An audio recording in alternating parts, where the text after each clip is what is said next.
Magandang gabi, Philippine Air Force. Narito ang magiging lagay at taya ng panahon ngayong gabi na linggo at sa mga susunod na araw. Sa kasalukuyan, wala naman tayong minomonitor na anumang bagyo sa loob ng Philippine Area of Responsibility.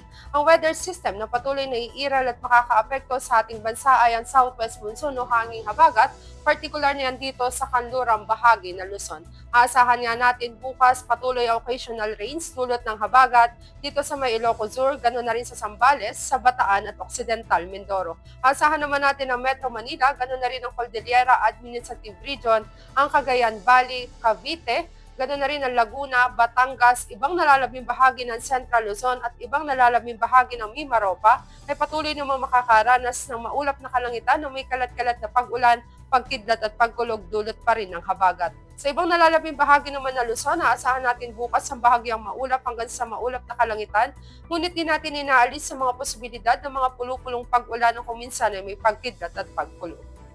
Dito naman sa Kabisayan at Mindanao, aasahan din natin ang bahagyang maulap hanggang sa maulap na kalangitan, ngunit may mga posibilidad pa rin yan ng mga pulupulong pag-ulan na kuminsan ay may pagkidlat at pagkulog. Para naman sa magiging lagay at taya ng panahon sa araw ng Martes hanggang Huwebes, aasahan pa rin natin dulot ng habagat ang Metro Manila ay patuloy na makakaranas ng maulap na kalangitan na may kalat-kalat na pag-ulan, pagkidlat at pagkulog. Ganon din ang aasahan ng Cavite, maging ang Angeles at ang Lipa.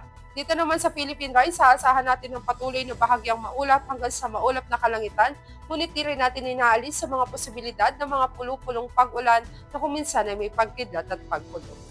Dito naman sa Puerto Princesa, maging sa Kalayaan Island, Martes hanggang araw ng Huwebes, aasahan din natin ng patuloy na maulap na kalangitan na may kalat-kalat na pag-ulan, pagkidlat at pagkulog dulot pa rin yan ng habagat. Dito naman sa Lapu-Lapu, maging sa Davao, ganoon na rin sa Zamboanga, aasahan naman natin ng patuloy na bahagyang maulap hanggang sa maulap na kalangitan, ngunit din natin inaalis sa mga posibilidad ng mga pulupulong pag-ulan na kuminsan ay may pagkidlat at pagkulog. Para naman sa ating astronomical information, ang araw ay lulubog sa ganap na 1827 dito sa Metro Manila at asahan natin sisikat bukas sa ganap na 0538. Para naman sa ating moon illumination, meron tayong 8% increasing. At yan ang latest update natin sa weather. Para manatiling updated sa lagay at taya ng panahon, i-follow lamang ang Air Force Weather Center sa aming mga social media accounts. Sa ngalan ng aming commanding officer na si Colonel Alvin John Cugador, Philippine Air Force General Staff Corps, I'm Sergeant Jessa C. Cuenca, Weather Forecaster ng Air Force Weather Center. Muli magandang gabi, Philippine Air Force.